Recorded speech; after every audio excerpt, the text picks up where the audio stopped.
야쿠자 집단이 그렇게 집단화가 된 데에는 좀 역사적인 연원이 있습니다. 경제 체제를 만들어 나갈 때 일본 사회 같은 경우는 뭐에 가장 먼저 중점을 뒀냐 하면은 석탄 발굴입니다. 자본주의화라고 하는 것이 본격적으로 시작되면서 일본의 석탄은 굉장히 대규모로 이제 채굴이 되게 됩니다. 그러면 석탄을 팔려면 어떤 게 필요할까요? 광부들? 광부들인데 아무것도 안 가진 사람들입니다. 자기 몸뚱아리만 가진 사람들이에요. 자, 일본의 전통사회는 특히 이제 농업사회다 보니까 일본의 전통사회는 어떤 사회냐 하면은 가산을 장남이 물려받는 체계입니다. 그게 우리가 뭐라고 얘기하냐면은 일본의 이해제도입니다. 장남이 모든 걸 상속받아요. 그러면은 차남, 삼남, 사남은 어떻게 되겠습니까? 떠나요. 떠나야 됩니다. 실제로 아무것도 못 물려받고 떠납니다. 그래서 도시부로 흘러 들어와서 굉장히 사회 저변을 형성하는 인구 집단이 됩니다. 그 외에도 어떤 도망자 신세라든지 오갈 곳 없는 사람들, 이런 사람들이 이제 뭉치기 시작합니다. 그래서 이들이 모이는 게 바로 탄광과 항만입니다. 항만에 왜 모여드냐 하면 옛날에는 일본 말로는 와타리 부네라 그러죠. 저기 먼 그 바다 위에 큰 배가 있고 부두까지 배가 다녔어야 돼요. 하역하는. 이 일도 어떤 사람이 하냐? 바로 몸뚱아리 하나만 있는 숙련이 필요 없는 일이니까 말 그대로 단순 노무를 할 사람들이 대거 필요해졌다라는 거죠. 그럼 여기에 생활 환경이 어떻겠습니까? 남자들끼리. 굉장히 마초적인 세계입니다. 이렇게 막 이런 사람들이 와가지고 이 싸움도 빈번하고 이 사람들이 일 끝나면 뭐를 하겠습니까? 술 마시고 도박하고 이런 거겠죠. 굉장히 거친 세계가 이제 항만과 탄광을 중심으로 성립을 하는 거예요. 그리고 더불어서 이들이 그냥 낯선 동네에 와서 저 일할래요 그래가지고 일을 할 수 있을 리는 없겠죠. 오면 어쨌든 간에 커넥션이 있어야 되는 겁니다. 그러면은 이 사람들이 처음 와서 누구를 찾아가냐? 바로 그 동네에서 이름난 우리로 따지면 십장입니다. 그게 바로 오야붕입니다. 그래서 그 오야붕 밑으로 들어가는 사람들을 코붕이라고 부릅니다. 그런데 이 오야하고 코라고 하는 게 바로 부모 자식이라는 말이거든요. 그래서 이거는 뭐냐 하면은 새로운 가족을 구성한다라고 하는 굉장히 상상적인 가족이 되는 거예요. 야쿠자라고 하는 게. 그래서 야쿠자라고 하는 조직들이 초창기에 보면은 여기저기 떠돌아다니면서 이제 그 집단, 그 그룹이 일을 찾아다니는 거죠. 그렇게 해서 3, 3, 5 모이기 시작한 게 바로 야쿠자의 원형입니다. 그래서 이런 말하자면은 뭐 10명 정도 규모의 하나의 구미, 이게 구미예요. 그러니까 김제우 오야붕 밑에 한 10명 정도 꼬붕이 생기면 김제우 오야붕은 이 꼬붕들을 먹여 살려야 되는 의무가 생기는 겁니다. 그렇게 해서 이 김제우 오야붕은 먹고 살기 위해서 김상중 부분 밑에 들어가서 이 조직이 커지는 거죠. 그런 야쿠자 조직이 1차 코분, 2차 코분, 3차 코분 이렇게 될 거잖아요. 피라미드처럼. 그럼 한 8차 조직까지가 있습니다. 그런 야쿠자 조직이 지금 우리가 여행도 많이 가시는 후쿠오카 밑에 가면은 치쿠오 탄광이라고 하는 데가 있습니다. 그 지역을 중심으로 생겨나요. 그러면서 이제 지금의 코베, 오사카, 그리고 요코하마와 같은 큰 항구들이죠. 여기에 이제 확산되어 가는 겁니다. 그러면서 전국적인 네트워크도 생기게 되는 거죠. 사회적인 위상이라고 하는 것을 인정을 받게 되는 거죠. 그래서 여러분들이 이제 이름 들어보셨을 야쿠자 조직 중에 굉장히 큰 조직이 있습니다. 바로 야마구치 구미라고 하는 코베를 기원으로 하는 커다란 구미입니다. 이 조직은 야마구치 구미의 오야붕 그러면은 이제 거의 천왕급의 그거고 실제로 이렇게 해서 조직이 커진 오야붕들은 국회의원도 합니다. 와. 또한 이 오야붕 교체식이라고 하는 것 이게 TV로 중계된 세상에. 야쿠자라고 하는 조직들은 70년대 80년대 같은 경우에는 자기들 신문도 있었습니다. 그리고 무슨 사회적으로 무리를 빚는 뭐 야쿠자 조직들 간에 뭐 어떤 항쟁이 있거나 이러면은 그것들에 대해서 공식 기자회견도 열고 그리고 우리로 따지면은 굉장히 유명한 가수들이 이 오야붕의 생일 파티에 가서 축하드립니다 그러고 노래를 부르고 그것이 전혀 문제가 될 게 없었던 그런 일본 사회였다라는 거죠. 나머지 야쿠자들은 사실 우리가 이미지하는 것처럼 화려한 생활을 보내거나 그러지 않아요. 그리고 일본의 특히 이제 지금 계절이죠. 좀 덥긴 더운데 마쓰리라고 하는 거 혹시 보신 적 있으십니까? 막 이렇게 막 축제. 포장마차 같이 이렇게 나와서 이렇게 매해 반복되는 그런 마쓰리가 몇 가지가 있을 거잖아요. 그 지역 사회에 그런 거 관장하는 건 다 야쿠자입니다. 이 노점상들을 배분해 주는 거죠. 이런 건 전부 야쿠자 일들이었습니다. 그럼 그 지역 사회에서 이 마쓰리라고 하는 공간에 트러블도 없고 이 마쓰리가 스무스하게 진행되기 위해서 일을 하는 게 바로 야쿠자의 임무였던 거죠. 경찰과도 협조하고. 당연히 그렇죠. 그래서 경찰이 그 마쓰리에 야쿠자 같은 사람들이 이렇게 들어와서 이거를 모두 관장하는 게 좋지 않다. 그래서 한번 야쿠자를 배제한 적이 있습니다. 마쓰리가 쫄딱 망합니다. 왜냐하면 야쿠자가 단순히 트러블이 없게 분배하고 진행시키는 일만 담당하는 게 아니라 집객, 사람들을 모으는 일도 야쿠자의 몫이었기 때문입니다. 그때 야쿠자가 마쓰리에 사람들을 많이 모이게 하고 즐겁게 진행될 수 있게끔 하는 원동력이 뭐냐면 바로 야쿠자들의 가오입니다. 가오, 얼굴이란 뜻인데 가오가 굉장히 중요합니다. 가오라는 말이. 예를 들어서 예전에는 전국구 사회가 아니라 지방별로 사회가 돌아갔기 때문에 도쿄에서 유명한 가수가 오사카 가서 공연을 해도 사람이 안 모이는 거예요. 그때 도쿄에 있는 가수가 오사카 가서 공연을 하려면 거기에 야쿠자 도목에게 편지를 보내면 누구누가 이제 가서 공연을 할 테니 그 공연을 좀 잘 좀 진행되도록 도와달라. 그러면은 가수의 콘서트에 사람들을 모으는 역할을 하는 겁니다. 흥행을 시키는 거죠. 그게 바로 야쿠자의 가오라고 하는 겁니다.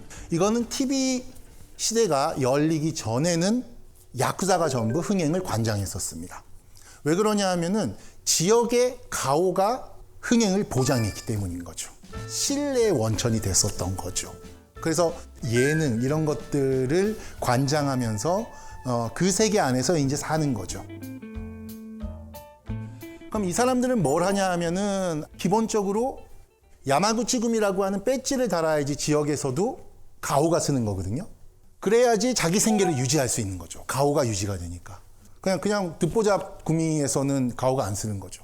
그러면은 그 가오를 유지하기 위해서는 상납금을 내야 됩니다. 회원들의 자발적인 회비로 운영되는 게 이 조직이지 사업을 하는 조직이 아니거든요. 그러다 보면 어떻게 되겠습니까? 이 조직원들, 밑에 조직의 조직원들은 열심히 돈을 벌어야 되는데 영세한 시골 야쿠자들은 돈 벌 길이 막막합니다. 이런 야쿠자가 그런데 몰락의 길을 걷게 됩니다. 64년도에 올림픽이 열리죠. 일본에서는 올림픽이 열리는데 일본 역시 원자폭탄을 2방 맞은 패망국이라는 이제 오명을 싣고 세계 무대에서 자신들은 굳건하게 이제 좀 민주적으로 평화적으로 재건을 했고 아직 건재하다는 걸 너무나도 과시하고 싶었던 그런 이제 야망이 있었던 거죠. 그런 메가 이벤트들을 유치하면서 사회를 물리적으로 또한 정신적으로 위생화라고 하는 그렇게 불릴 수 있는 그런 방향성으로 사회가 정비되기 시작합니다. 근데 그때 일본 정부의 발목을 잡은 게 바로 야쿠자입니다. 이제 야쿠자는 마치 올림픽 때 외국 사람들에게 이런 존재들이 보여서는 안 돼. 추방되어야 되고 제거돼야 될 존재라고 하는 형태의 인식이 생겨나고 그런 방식으로 이제 권력의 어떤 작용이 달라지게 되는 그런 과정을 겪게 되는 거죠. 그렇다면 이런 사람들이 어떻게 이제 그렇게 범죄 집단화 되어 가는가라고 하는 거는 80년대가 되면은 일본은 80년대에 세계에서 가장 잘 살고 돈이 많은 나라였습니다. 돈이 많으면은 보통 한국 사회도 어디로 가게 됩니까? 부동산. 부동산이죠. 일본의 80년대에는 일본은 사면이 바다고 경치가 좋은 게 굉장히 많기 때문에 리조트를 그렇게 많이 지었습니다. 그 리조트 건물들 거의 대부분에 야쿠자가 개입돼 있습니다. 그러면서 이제 도로를 비롯해서 사회 기반 시설을 야쿠자가 전부 관장했었습니다. 그런 식으로 이제 말하자면은 국책 뭐 혹은 커다란 어떤 인프라스트럭처를 만들어 나가는 그런 공사에 야쿠자들의 존재가 반드시 개입이 되었었던 게 일본 사회인 거죠. 지방의 관광지뿐만이 아닙니다. 도시부에서도 엄청난 재개발, 젠트리피케이션이라고 하는 것들이 80년대에 일어나면서 거기에 개입해서 야쿠자들은 큰 돈을 벌게 됩니다.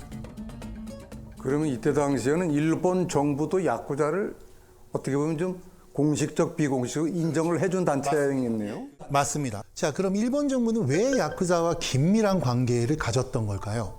바로 비용 때문입니다. 정부 입장에서는 거기에 대한 인건비 혹은 인프라 구축 혹은 이제 노역비 이런 것들이 이제 절감이 되게 되고요. 이런 기업, 회사들 간의 분쟁 조정도 알아서 해결해주고 그리고 이제 커미션을 알아서 챙기고 가니까 사실 국가가 특정하게 개입을 하지 않아도 손안대고 쉽게 이제 코푸는 그런 이제 일이 가능해지는 이런 게 이제 야쿠자의 역할이었던 셈인 거죠. 그렇다면 이게 어떻게 혐오와 연결이 되는가? 그러다 보니까 굉장히 커다란 사회 문제가 이제 곳곳에서 발생하기 시작합니다. 뭐냐 하면은 토지를 사고, 그렇죠? 거기 살고 있는 사람들을 내쫓고 재개발을 해야 되기 때문에. 재개발 철거해서 한국식으로 얘기하면 용역 깡패화되는 거죠. 특히 이제 예를 들어서 야쿠자 조직끼리 싸우잖아요. 그러면 총도 쏘고 뭐 칼도 쏘고 살인도 일어나고 하는데 그럴 경우에 좀 조직에서 비중이 있는 사람이 실제 범인이라고 하더라도 젊은 사람을 보냅니다. 경찰에 자수를 시키는 거죠. 경찰도 압니다. 얘가 진범이 아니라는 것을. 하지만 걔를 잡아들입니다. 경찰도 야쿠자의 가오를 세워주는 거죠.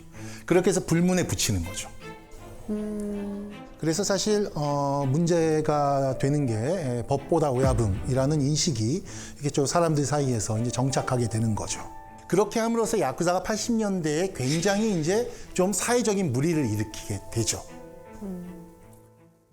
사실은 우리가 초창기 자본주의로 조금 이야기를 돌려서 야쿠자들이 마약하고 이제 연루된 거는 역사가 오래되었는데요. 일본에서 1950년대에 마약 단속범이 생기기 전까지 히로뽕이라고 하는 거, 필로폰이죠. 굉장히 초창기에는 조야한 것이었는데 이게 합법이었기 때문에 그렇습니다. 정확하게 합법이라기보다는 규제할 법이 없었기 때문에 그래요. 그래서 많은 문인들이 패전 직후에는 히로뽕을 상용을 합니다.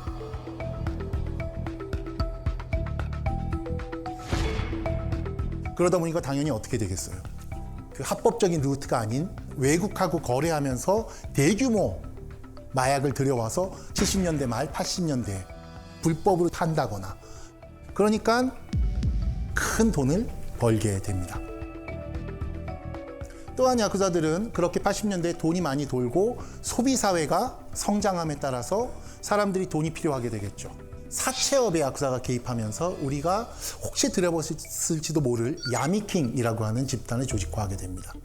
사실 사채업이라고 하는 것은 일본에서는 합법적으로 출발한 대부업이었는데 야쿠자들이 진출하면서 우리가 지금 흔히 알고 있는 가혹한 추심을 하는 엄청난 말하자면 이자를 붙여서 돈을 빌려주는 그런 대출업이 80년대에 이제 생기게 되는 겁니다. 그리고 그런 이제 사업에 손을 대면서 많은 자살자들을 낳게 되는 그런 사회 문제가 발생을 합니다. お前少ない頃なお前なんで僕で話しよるんかってお前大津さんところに照らしまんとくからお前きっちり取ったるけんな指加えて待っとけよお前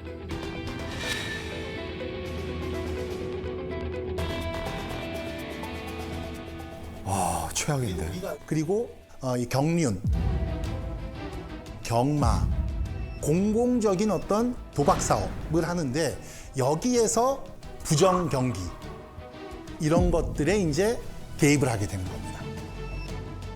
일본의 메이저 산업 중에 또 하나 야쿠자와 관련된 산업이 있는데 바로 호스트 산업입니다. 야쿠자들은 이런 호스트 업체들과 보호비의 명목으로 이제 연결이 되고요. 뭐냐 하면은 우리가 뭔가 트러블이 생기잖아요. 해결을 해야 되고 변호사를 선임해야 되고 그리고 시간도 오래 걸리는 이런 경험들을 이제 하게 되는데 그때 해결사로 야쿠자를 부르는 겁니다. 조정을 하는 거죠. 그러니까 법보다 주먹이 가까웠던 거죠. 그러다 보니까 굉장히 커다란 사회 문제가 이제 곳곳에서 발생하기 시작합니다. 뭐냐 하면은 유흥업에서 가오를 이제 내세운다거나 도박장을 운영한다거나 대부업, 추심을 하는 이렇게 사회적 물의를 일으킨 야쿠자들을 어떻게 하기 시작하냐 하면은 더 이상 사회에서 이 사람들이 살아서는 안 된다라고 하는 방향으로 야쿠자의 제거라는 방향성이 생깁니다. 이 야쿠자를 쳐낸다라고 하는 거는 그런데 일본 사회에서는 굉장히 어려운 일이었어요. 왜냐하면 너무 많이 연루가 되어 있기 때문에. 아까 말씀드렸던 담합도 그렇고 일본의 정계, 공식적인 사회와 연루가 되어 있었기 때문에 사실 90년대 이후에 야쿠자를 쳐낸다. 이게 상당히 불가능한 기획, 시도이기도 한 거죠. 자, 1992년도에 폭력단 대처법이라고 하는 것이 생깁니다. 이게 이제 국가에서 처음 야쿠자를 폭력단이라고 규정한 법이에요. 반사회적이고 범죄를 조장하는 집단이라고 이제 법적으로 규정이 되는 거예요. 그러니까 많이 바뀐 거죠. 좀 무서운 홍반장에서 여러 경위를 거쳐서 이제 국가에서 반사회적이고 범죄 집단이다라고 공식적으로 아주 공개적으로 혐오할 수 있는 대상으로 낙인을 찍고 철저하게 배제하겠다, 이런 이야기입니다. 그거를 이제 주도한 것이 이제 일본은 이제 경찰이 지역에 있는 이제 독립 경찰, 거기에 이제 공안위원회라고 하는 걸 만들어서 그 공안위원회가 지정한 폭력 조직과 상거래를 한 회사 같은 데에 가는 겁니다. 당신들 김재우 구미하고 뭐 사업 같이 하던데 이러면은 우리가 뭐 허가 못 내줘, 이렇게 되는 거죠. 그러니까 전방위적으로 야쿠자 구성원들과 상거래를 하거나 사업을 같이 하는 사람들에 대한 규제가 서서히 전국적으로 이제 퍼지기 시작하는 겁니다. 그래서 2007년도가 되면 전국 지자체 모두에서 야쿠자, 즉 폭력단 배제 조례라고 하는 것이 생깁니다. 그 조례에 따라서 상거래가 먼저 금지가 됩니다. 은행 계좌를 못 만들고 집을 못 구하고 핸드폰을 못 만들고 이런 일련의 공식적인 추방 속으로 이제 내몰리는 상황이 이제 벌어지게 됩니다. 이 사람들은 어떤 존재입니까? 사회적으로 무리도 많이 일으켰고 무서운 존재고 그러다 보니까 가혹한 추방을 당하게 되는 겁니다. 일상의 캠페인처럼 이제 상황이 이제 벌어지게 됩니다.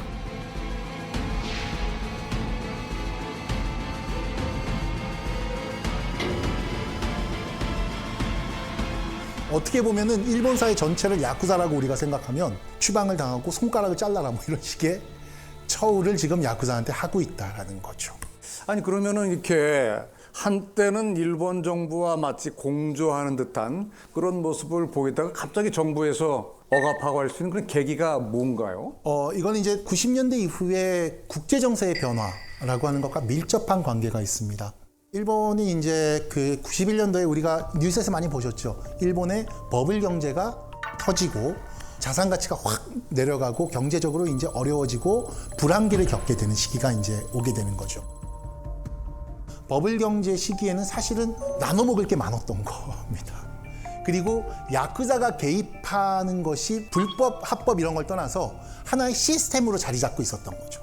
그런데 버블 경제가 붕괴하고 난 다음에는 이제 그런 시스템으로는 더 이상 가져갈 게 없게 된 겁니다. 왜? 자산 가치가 폭락하고 돈이 안 돌게 됐으니까 경제 자체의 시스템이 확 변화해야 되는 국면에 일본 사회가 마주하게 된 거죠. 그 과정에서 야쿠자라고 하는 사람들이 제일 먼저 도태를 하게 되는 겁니다.